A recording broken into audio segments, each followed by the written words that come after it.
I'm Belinda Sandor. Welcome to Lessons from the Cockpit. Let's get started. Oh, we're having a little Twitter problem. Hold on. Here we go.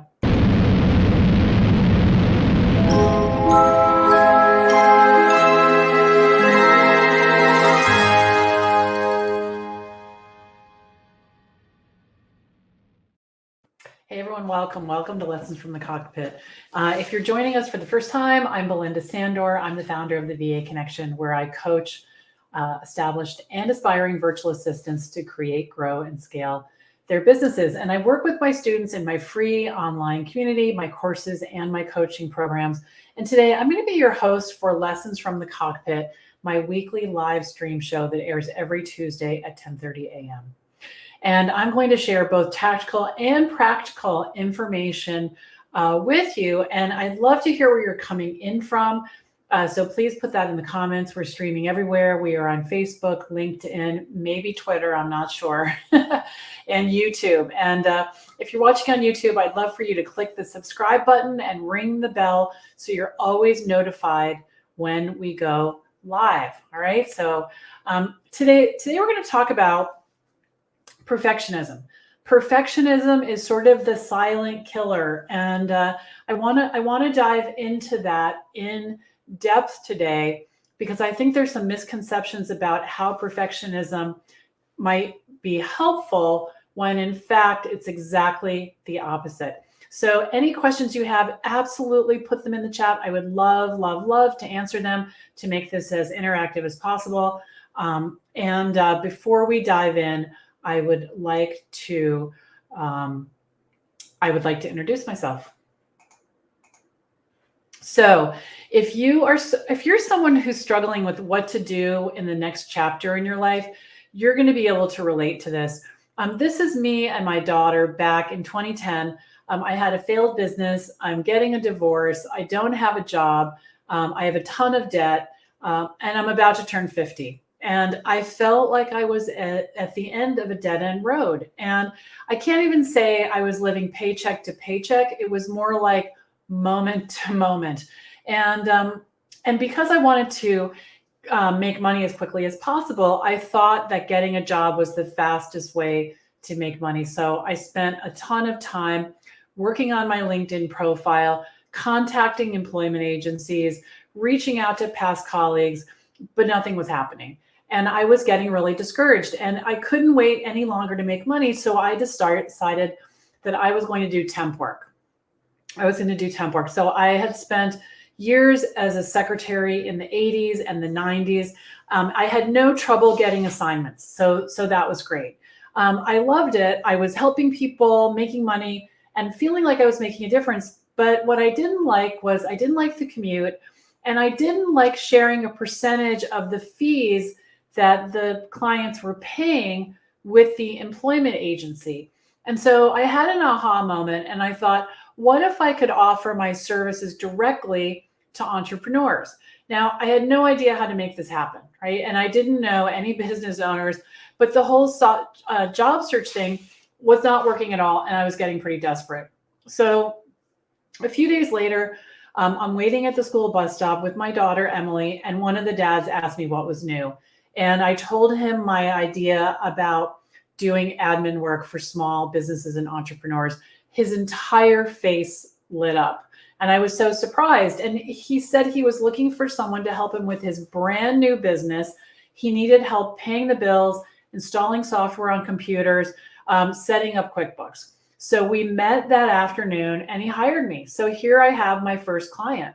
And I was so excited, I could hardly stand it. I knew him. I liked him, I was helping him, and I was getting paid. My next client was a complete game changer for me. Working with him was 100% remote.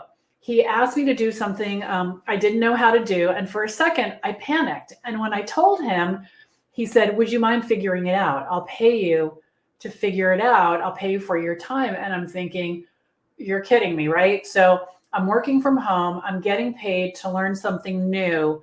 And that's when all the light bulbs went off and everything changed. And I could see now how my business could expand beyond where I live because location was no longer an issue. And I realized I didn't have to know all the answers to work with good clients. So you can see how that was just like, okay, right? And then something happened really big in 2012. I met my husband, Greg, who lived in Connecticut. So he's 164 miles away. And so now being able to work from anywhere became really important because he worked in New York City. He was tied to a physical location and wasn't able to come up to Boston where I lived very often. So I got really busy building systems and getting clients who did not rely on my location at all. I moved all of my applications to the cloud so I could work from anywhere. So when I traveled to his house, I had a computer at his house. I had a computer at my house. They were completely synced, and I had a notebook that I put in my bag and brought with me with my notes of what I was working on. So this was a complete game changer. And before I knew it, there was a ripple effect because my clients started referring me to their friends, their family, their colleagues, and my work became dependable, steady, and I learned how to make my business grow. And as a virtual assistant, I've worked with hundreds of entrepreneurs and have built over 20,000 billable hours. And I made more than $1 million in 10 years. And now I help people just like you do exactly the same. And then, and this is me and my husband Greg. This is us in the summer of 2021 when we got married. And virtual assistants made this life possible because with the time flexibility, the location freedom, doing work I loved with amazing clients who were willing to pay me allowed me to pursue my relationship with him. And because of this lifestyle and freedom, Greg and I always had this dream from the very beginning. We dreamed of owning our own home. And earlier this year, we bought this charming farmhouse on 21 acres on coastal Virginia, on the coast of the Chesapeake.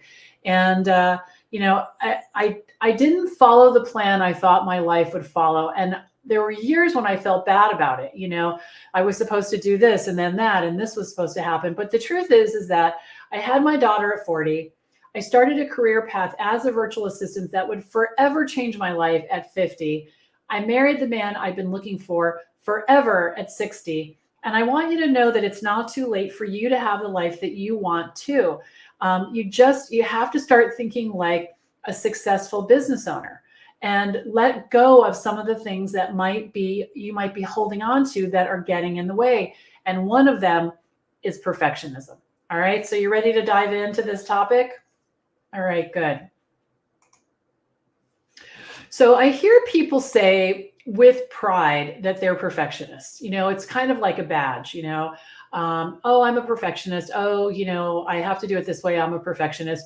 And what's so interesting to me about this is that without understanding the limitations of perfectionism, you might think that perfectionism is a good thing. You might think that perfectionists hold themselves to a high standard and deliver exceptional work, whether they're building a website or, baking a cake. And the thing is that sounds really pretty good until you understand what's underneath. And I really prided myself for a long time on being a perfectionist. But you'll see it's never working in your favor. It's never working in your favor because there are really two outcomes as a result of being a perfectionist.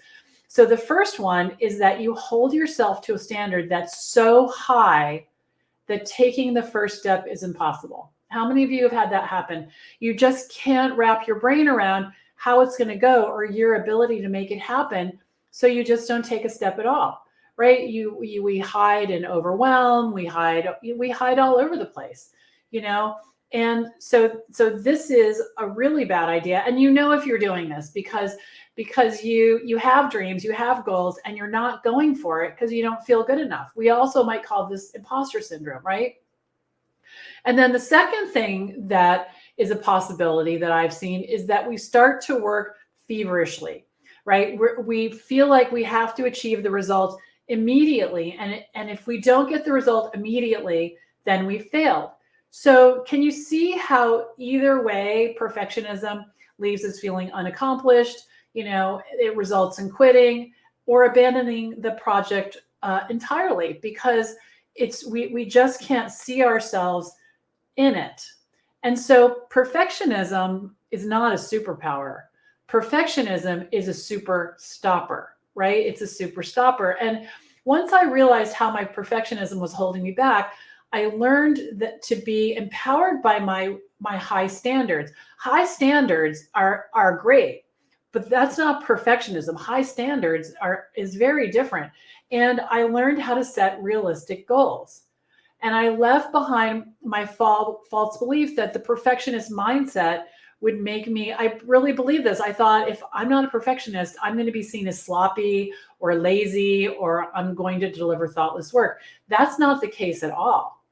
And I saw the benefits immediately because I was able to begin new projects and see them through to the end and give myself the grace to make improvements as I work through the project and gained experience and knowledge. So here's an example of this.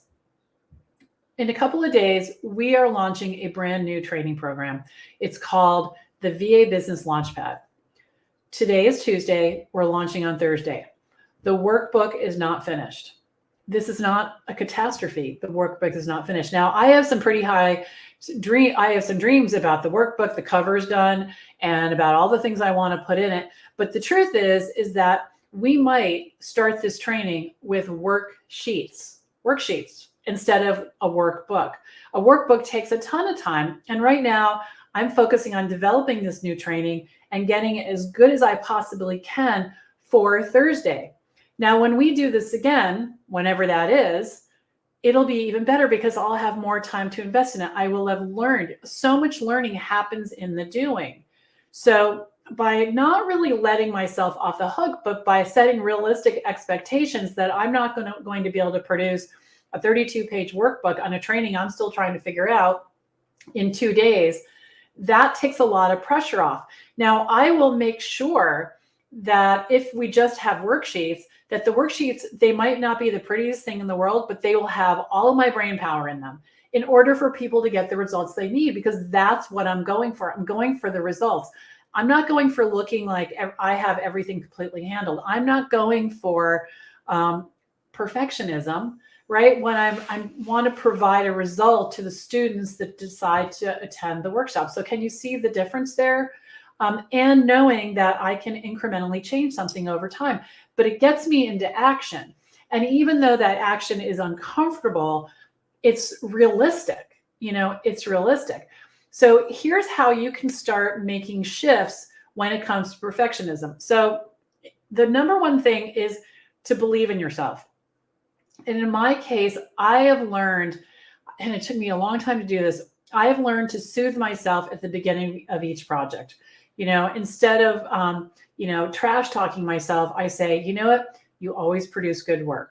Be patient with yourself. You can do this. Just focus on this part. And when you're finished, you can move on. And this has helped me with imposter syndrome, being overwhelmed and giving into all these feelings. And here again, with this workbook idea, it's not time for me to create the workbook. It's time for me to finish deciding what I want to talk about. And I've been working on this for weeks, but to finish that and then create the workbook as the support. It would be easier to create the workbook. And what I mean by that, I could get lost in Canva and Photoshop and pictures and stories and writing, but the workbook is meant to be the supporting element. So by getting lost in the busy work of it, I miss the point of the actual work that needs to be done. All right. So by believing in yourself or just telling yourself, you've got this, you can do it, it's going to be okay, it keeps us calmer so we can actually do that. Now, the second thing, you're not going to be surprised, is get into action. Action quiets the voices. So the sooner you can take a step, the quieter the inside of your head will be. And work on these things, again, one at a time, and then move on. And then add the next steps to your list and repeat. We cannot do more than one thing at a time and do a good job. Really what we're doing is something I just learned about called context switching. So it's like, I'm doing this and then I'm doing this. And you're just going back and forth and you can't hold a complete thread of a thought. It's hard enough to do that anyway, but to do it and to do two things at the same time, it's really impossible. What was the thing that I heard a couple of months ago? It was like trying to listen. Multitasking is like trying to listen to your two favorite songs at the same time and enjoy them. You can't do that, right? That doesn't work. Now, the third thing we all skip, and I have finally learned to not skip it because I realize how important it is. Celebrate. When you make progress, make it a big deal, right? Tell your supportive friends, tell your spouse, write it in your journal. Look at your project, your progress repeatedly and tell yourself how fabulous you are. It might seem silly at first, but there's a lot of satisfaction that can be found in acknowledging progress. So here's another example. So my daughter, Emily, is moving to New Hampshire. Part of her move was going through all of her bajillion boxes that we brought from her room in Connecticut to Virginia. So we went through every single solitary thing and it took a lot of time, but we stayed focused and we created the pile of, she wants to take it with her. We're taking it to Goodwill and she wants to store it in our home. Okay. So there are, I don't know, 15 boxes up there in the store it in our home situation. The boxes are broken. There have been moved like too many times. They look a mess. I'm not confident in their ability to protect the things that she wants to keep. So I bought these big giant, I think 27 gallon bins from Lowe's, and I'm organizing her things according to the categories of what they are, like her dolls and her Legos and all the things. And so what I will do sometimes, I did it today, if I have a day that has a lot going on and I want to start off feeling good, I went upstairs and I said to myself, there are 9 boxes here. 6 of them are packed. There's only 2 cardboard boxes left. Look at the stuff on the bed. It's hardly anything. There's probably an hour and a half left in this whole project, and then you can move it up to the attic. Okay, good. So it's just this way of saying to myself, you are making progress. Or going into the kitchen and saying, the kitchen is good. All the dishes are where they need to be. This is cool. We could even have a party here if we wanted to. And then walk through the living room and think, we'll get there. This is a room that is in process, right? And so if you can soothe yourself in that way and feel better about it, feel good about your progress, it's so much better than walking through the living room and saying, this is the wrong couch. When are we ever going to get that ceiling fan installed? These boxes that are here, I don't know what to do with them. Walking through and saying it's a work in progress and letting go of what people think, because the chimney man was just here. Now, I could have spent a whole day getting ready for the chimney man. The chimney man may or may not be judging my house. He's probably not.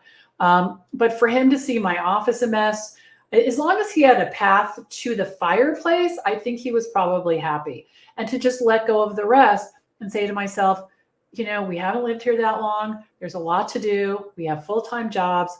We're traveling a lot to see our kids. We're helping them out. It'll all happen. It's just much better. And what does Heather say? You are making progress, celebrate the success, soothe yourself, and feel good about the progress. Exactly, right?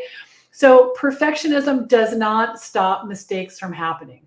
So I want you to just embrace that they're a natural part of the learning process and ask yourself, what can I learn from this? How can I improve this next time? And, and keep in mind that it's a journey. It's a journey, and we get so focused on where we want to be. I'll be happy when the living room is organized. I'll be happy when this, I'll be happy when that, I'll be happy when I have money. And the truth is you can be happy, fulfilled, satisfied, filled with joy right now. It's all an inside job. And letting go of perfectionism is a huge, huge step in the right direction. It's going to take a little practice. It's going to really take changing the voices in your head and replacing them with something else. Okay. So before we go, I just want to make sure you all know that we have a 3-part brand new, still figuring it out, but enjoying the process training starting on Thursday. It's going to be a new format. new information, and I'm very excited. It's all about how to start a VA business from scratch. And if you've had a business for a while and it's not where you want to be, that just means you've missed some steps. So we're going to take it from the ground all the way up and build a successful business. So definitely check this out. You can register at vabusinesslaunchpad.com. We have a whole new, we're calling it the hub page. After you register, you'll get the URL and you can see all the upcoming trainings, all the links, the homework gets what's the word, turned in, I guess, there. And it's very exciting. We have this one place instead of all the places where you can go, one-stop shop, to make this training a success for you. So definitely check it out. All right, so join me for the next episode of Lessons from the Cockpit right here next week. I'll be watching for you. And until then, I'm Belinda Sandor, signing off. Bye for now.